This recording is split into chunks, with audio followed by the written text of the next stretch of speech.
Okay, life was great because we've been there for so long that it was just like one big family. Like, for example, if your neighbor wasn't home, you would just take their kids and be like, hey, I have your kids, or something like that. So it was just like great communication. If you didn't have sugar, for example, you would go there instead of running to the store. And everything was just perfect at that point.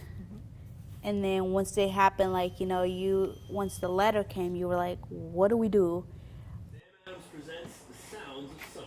Ocean waves, fishing poles, backyard grill. I normally celebrate with Father 2 masses a month, and they came up to me with the actual pamphlet, the sheet that said that they had, this was around the first week in February, and they had till June 1st to get out, or to be evicted if they didn't get out. Yeah, he's got till the end of the month. We got an extension of 90 days from the July 1st through August 31st.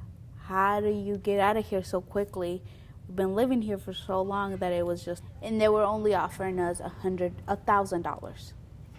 We didn't know how to react. We were shocked, we were mad, especially because they just kind of stuck it in the door and were like, okay, if you're not home, whatever, You just came back from the store, for example, and you got to that, like, how do you react?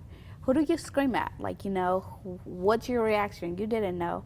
A lot of them were in tears. A lot of them were very upset emotionally. You have to realize that the majority of them are very shy. I would call it afraid of their position, and they didn't know really what their rights were. So if he doesn't find a buyer, he's actually moving out today, he said, but if he doesn't find a buyer by the end of the month, then he's going to have to basically leave it here. He won't be able to get any money from it. I talked to Father about it, and he was most tender about it, and he said, Rudy, you think you can do anything? I said, I know I can. So I figured at that point I was their voice. So our first meeting, we had over 89 to 92 people here. And we had about 8 of those meetings, besides many more meetings with the city council, the mayor, and other people who were highly involved that we needed to get on our side. I was horrified that this was happening to a community of very impoverished people who in fact were not fluent in the English language and did not know what their rights were. And I personally visited Miami Circle and saw it to be a very peaceful community. I was out there about 1 o'clock one afternoon, and kids were playing in the street. They were playing with their dogs. Yes, and everybody's taking their pets. There were 50 dogs and cats, several birds, 1 hamster, and a turtle. Okay, well, we had a couple meetings at the mailboxes without just us in general, and we voted somebody to be the president because a lot of them work, so we're like, we don't want everybody to, to go to every meeting and stuff like that. And I was working part-time, and so I guess that's what came up. They were like, well, you're bilingual, you'll tell us what's going on. So it was a tremendous learning experience in that way, to find out what the real concerns of the people were. And by doing that, the people knew that they were being heard, and that we, having heard, were acting on what they wanted and needed when we came back with our findings. It took us to the task. It was very, very nerve-wracking, very high pressure. But the developers, they started to sway a little bit our way. But when they asked me at the second meeting for me to give them a blessing, then I knew I was making some headway. Well, we thought it was great because, instead of 1,000, now you're going to get a little bit more. So that was good, and then they give you a little bit extra time because we were supposed to be gone by June, I think? June to begin with.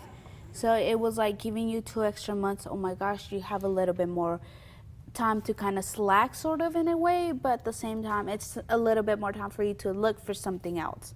We had done a survey which indicated, what an actual move, a relocation would cost, a move from Miami Circle to even another trailer park that was only 10 miles away. And we found the actual cost to be somewhere around $8,500 all the way up to $11,000 plus dollars. After that, we went from 1,000 to 2,000 to 4,000. Then we came back with a big offer. I asked for 8,500 because I had talked to the mayor together with Susan, and she said they can afford that. Push them hard for it. And that's what I did. But they also stood up, showed some backbone, and said to me and said to Susan and the other members that were there, we don't have to give you anything. We can walk away from this thing, wait 90 days for the conditional approval, and we don't have to give you a penny. So I sat them back down again. I asked for a little recess, so I went out and talked to Susan, and I said, look, I'm going to have to make a decision here. I'm going to make a hard decision, and then I'm going to go back to the homeowners to make sure that it meets with their approval. We felt confident that, they needed at least the $5,000, which they finally offered, and then when we got the extra $40,000, we were well pleased. And as Deacon Rudy told you, they would not accept our $8,500 offer, and we took that to the people. We said, are you satisfied then with the $5,000? And everybody voted yes. So, yeah. Oh, they're joyful. Some of them have been calling me at the house. Some have come by here by the church to hug and kiss me and thank me so much. And they did that also too Monday when they were dispersing. They're moving into the level of where they have to be, where they think they can afford, where they basically are happy with. And a lot of them are very saddened that they broke up. This was a neighborhood. It was just difficult because we had to leave all our family here. Because this is pretty much family. It wasn't just friends anymore. It was pretty much family. So it was pretty hard. Some of them lived there close to 25 years. And you established a lot of roots in 25 years. I thank them, and my words were, thank you for giving a voice to the voiceless, a face to the faceless, and dignity that Jesus Christ has guaranteed us all. She teased me and said, well, you got by speaking about God in a government building.